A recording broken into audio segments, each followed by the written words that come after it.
നമസ്കാരം. കഴിഞ്ഞ ദിവസം മലയാളം മാധ്യമമായ ഏഷ്യാനെറ്റ് അവരുടെ എക്സ്ക്ലൂസീവ് വാർത്ത എന്ന രീതിയിൽ ഒരു വാർത്ത അവർ പ്രക്ഷേപണം ചെയ്തു.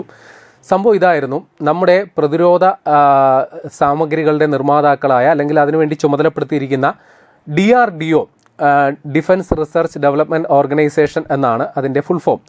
ഈ DRDOയുടെ രഹസ്യരേഖകൾ ചോർന്നു.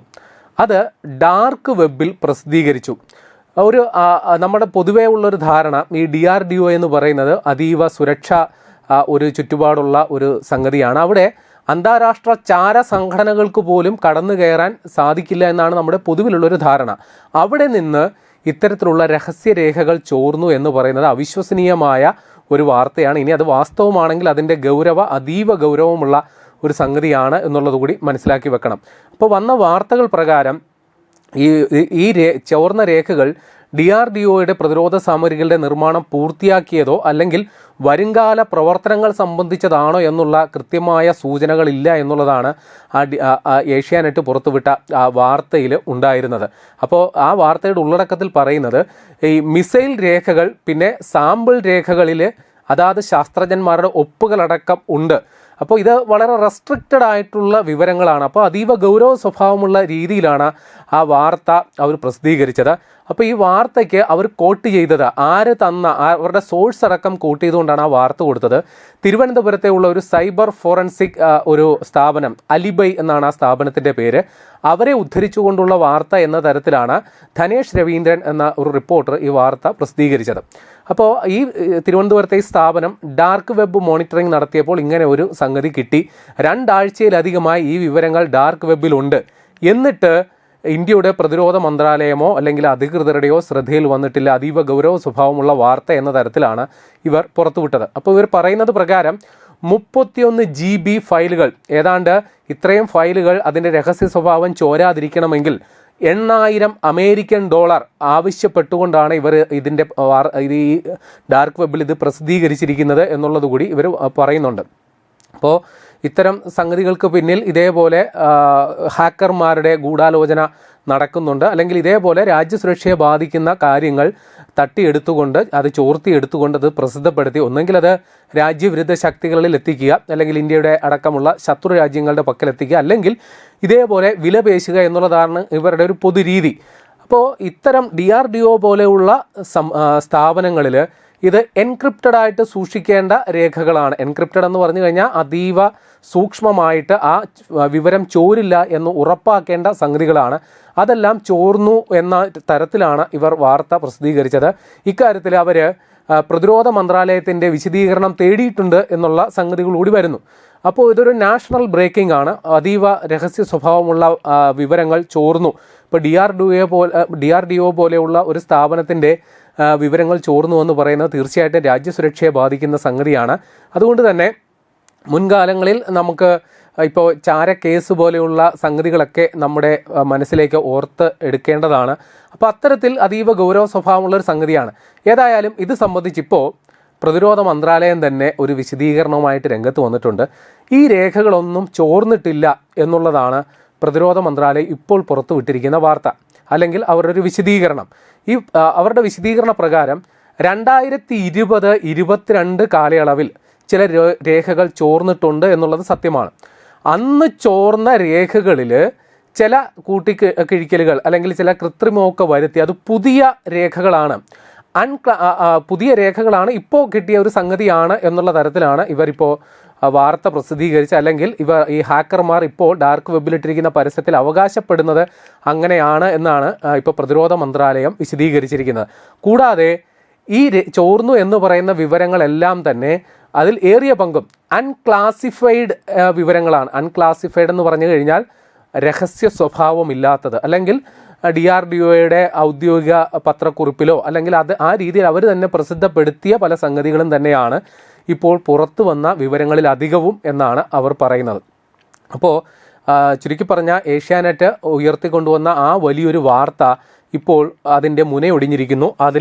അതിൻ്റെ വാസ്തവം ഇപ്പോൾ വന്നിരിക്കുന്നു. അപ്പോൾ രാജ്യസുരക്ഷയെ ബാധിക്കുന്ന ഇത്തരം ഒരു വാർത്ത, അതിൽ പ്രതിരോധ മന്ത്രാലയത്തിൻ്റെ അടക്കം കുറ്റകരമായ അനാസ്ഥ ഉണ്ടായി എന്ന് ധ്വനിപ്പിക്കുന്ന തരത്തിൽ ആ വാർത്ത പുറത്തുവിട്ട ഏഷ്യാനെറ്റിനെതിരെ തീർച്ചയായിട്ടും കേസെടുക്കേണ്ടതാണ്. അത്തരത്തിൽ ഏതെങ്കിലും ഒരു കേസെടുത്തതായിട്ട് നിലവിൽ വിവരങ്ങളില്ല. ഉറപ്പായിട്ടും ഇവർ ഇക്കാര്യത്തിൽ ഏഷ്യാനെറ്റിൻ്റെ അടക്കം വിശദീകരണം ചോദിക്കാനുള്ള സാധ്യതയുണ്ട്. ഏതായാലും ഏഷ്യാനെറ്റ് ഇപ്പോൾ വീണെടുത്ത് കിടന്ന് ഉരുണ്ടിട്ട് പറയുന്നത് ഇങ്ങനെയാണ്: ഞങ്ങൾ കൊടുത്ത വാർത്ത നിഷേധിച്ച് പ്രതിരോധ മന്ത്രാലയം എന്ന തരത്തിലാണ് ഇപ്പോൾ അവർ വിശദീകരണക്കുറിപ്പ് അല്ലെങ്കിൽ അക്കാര്യത്തിൽ പുതിയതായിട്ടുള്ള അതിൻ്റെ ഫോളോ അപ്പ് വാർത്തകൾ പറയുന്നത്. ആ വാർത്ത നിഷേധിച്ചു എന്നുള്ളത് മാത്രമാണ്. അപ്പോൾ അവരിപ്പോഴും അവകാശപ്പെടുന്നത് ഞങ്ങൾ കൊടുത്ത വാർത്ത ഏതാണ്ടൊക്കെ ശരി തന്നെയാണ് എന്ന തരത്തിലാണ് പറയുന്നത്. ഏതായാലും അവർ അവരുടെ ആദ്യം പ്രസിദ്ധീകരിച്ച വാർത്തയിൽ ബുദ്ധിപരമായ ഒരു നീക്കം നടത്തി, അത് നമ്മൾ സമ്മതിക്കണമല്ലോ. കാരണം അവരൊരു സ്വകാര്യ ഏജൻസിയെ ഉദ്ധരിച്ചുകൊണ്ട് അലിബൈ ആ പറയുന്ന ഏജൻസി കണ്ടെത്തിയ വിവരങ്ങൾ എന്ന ധ്വനിയോടുകൂടിയാണ് ആ വാർത്ത പ്രസിദ്ധീകരിച്ചത്. അപ്പോൾ എന്തെങ്കിലും തന്നെ പ്രശ്നമുണ്ടെങ്കിൽ ഇനി ആ സ്ഥാപനത്തിൻ്റെ തലയിൽ വെച്ച് നൈസായിട്ട് ഊരുകയും ചെയ്യാം എന്നുള്ളത് കൂടിയാണ്. അപ്പോൾ നമ്മുടെ പ്രതിരോധ രഹസ്യങ്ങൾ ഇരുമ്പ് മറയ്ക്കുള്ളിലാണ് എന്ന് നമുക്ക് പൂർണ്ണമായി അവകാശപ്പെടാനും സാധിക്കില്ല. കാരണം മുൻപ് ഇത്തരത്തിലുള്ള ചോർച്ചകൾ മുമ്പുണ്ടായിട്ടുണ്ട്. അതിലെ ചില കാര്യങ്ങൾ കൂടി പറഞ്ഞ് നമുക്ക് അവസാനിപ്പിക്കാം. അത് 2025 ബാബുക് ലോക്കർ എന്ന രീതിയിൽ വന്ന ഒരു വാർത്തയാണ്. അന്ന് ചില ഹാക്കർമാർ ഏതാണ്ട് 20 GB അല്ല TB ഡാറ്റയാണ് അന്ന് ചോർത്തിയത്, അല്ലെങ്കിൽ അങ്ങനെ അവകാശപ്പെട്ടത്. 2025 ബാബുക് ലോക്കർ എന്ന പേരിൽ ഇതേപോലെ ഒരു ചോർച്ച മുമ്പ് റിപ്പോർട്ട് ചെയ്യപ്പെട്ടിട്ടുണ്ട്. അന്ന് 20 TB ഡാറ്റയാണ് ചോർന്നതെന്നായിരുന്നു അന്നത്തെ വാർത്ത.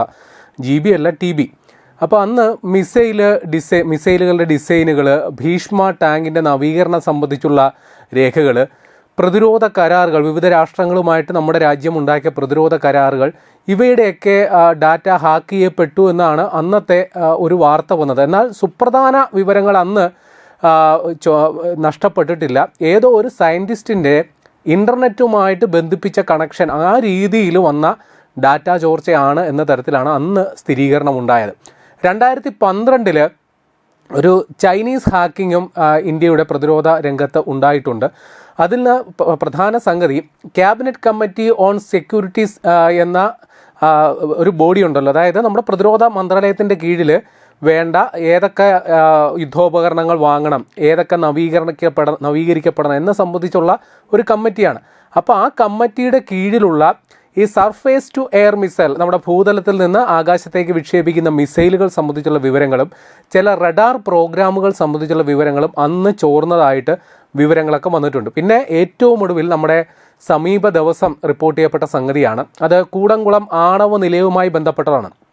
അതിൽ അനിൽ അംബാനിയുടെ റിലയൻസ് ഇൻഫ്രാസ്ട്രക്ചർ എന്ന് പറയുന്ന കമ്പനിയാണ് പ്രതിക്കൂട്ടിൽ നിന്നത്. അതിൽ നമ്മുടെ പ്രതിരോധ മന്ത്രാലയമോ അല്ലെങ്കിൽ നമ്മുടെ ആണവ ഏജൻസികൾക്കോ അതിൽ നേരിട്ട് ബന്ധമില്ല. അവരുടെ നിർമ്മാണ കരാർ ഏറ്റെടുത്ത റിലയൻസ് ഇൻഫ്രാസ്ട്രക്ചറിൻ്റെ കയ്യിൽ നിന്നാണ് വേൾഡ് ലീക്സ് എന്ന് പറയുന്ന ഒരു ഹാക്കർമാരുടെ സംഘം ഏതാണ്ട് 19,000 പേജുകൾ ഈ കൂടംകുളം ആണവ നിലയവുമായി ബന്ധപ്പെട്ടുള്ള വിവരങ്ങൾ ചോർത്തി എന്നുള്ള വാർത്ത വന്നത്. അതിൻ്റെ പ്രത്യേകിച്ച് ആണവ നിലയത്തിൻ്റെ 3-4 യൂണിറ്റുകളുടെ ബ്ലൂ പ്രിൻറ്റുകൾ, സപ്ലയർമാരെ സംബന്ധിച്ചുള്ള വിവരങ്ങൾ, പരിശോധനാ രേഖകൾ അടങ്ങിയവയാണ് അന്ന് പുറത്തു വന്നത്.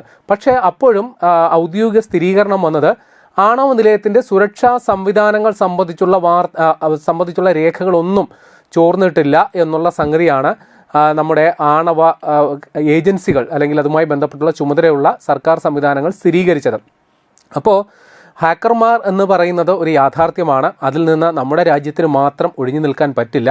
പക്ഷേ DRDOയുടെ സുപ്രധാന വിവരങ്ങൾ ചോർന്നു എന്ന തരത്തിൽ കഴിഞ്ഞ ദിവസം വന്ന വാർത്ത, അതിൽ വാസ്തവവിരുദ്ധമായ ചില സംഗതികളുണ്ട്. അപ്പോൾ ഈ തരത്തിൽ DRDOയുടെ വിവരങ്ങൾ ചോർന്നു എന്ന തരത്തിൽ ചിലർ ആഹ്ലാദിക്കുകയും സന്തോഷിക്കുകയും ചെയ്തവർക്ക് തൽക്കാലം അവർക്കൊന്ന് നിരാശപ്പെടേണ്ടി വരും എന്നുള്ള കാര്യം ഉറപ്പാണ്. ഏതായാലും ഇക്കാര്യത്തിൽ പ്രതിരോധ മന്ത്രാലയം അവരുടെ വിശദീകരണം തന്നിട്ടുണ്ട്. ആ വാർത്തയുടെ വാസ്തവം, നേരത്തെ പുറത്തു വന്ന ചില വിവരങ്ങളിൽ ചില കൃത്രിമമൊക്കെ നടത്തി, ചില കള്ളത്തരങ്ങൾ നടത്തി, ഞങ്ങൾ പുതുതായിട്ടെന്തോ നേടിയെന്ന ചില ഹാക്കർമാർ പറഞ്ഞു പരത്താൻ ശ്രമിച്ചത് ചിലരങ്ങ് ഏറ്റെടുത്ത് അതങ്ങ് അവരും കേമന്മാരാകാൻ നോക്കി എന്നുള്ളതായിരുന്നു അതിൻ്റെ വാസ്തവം.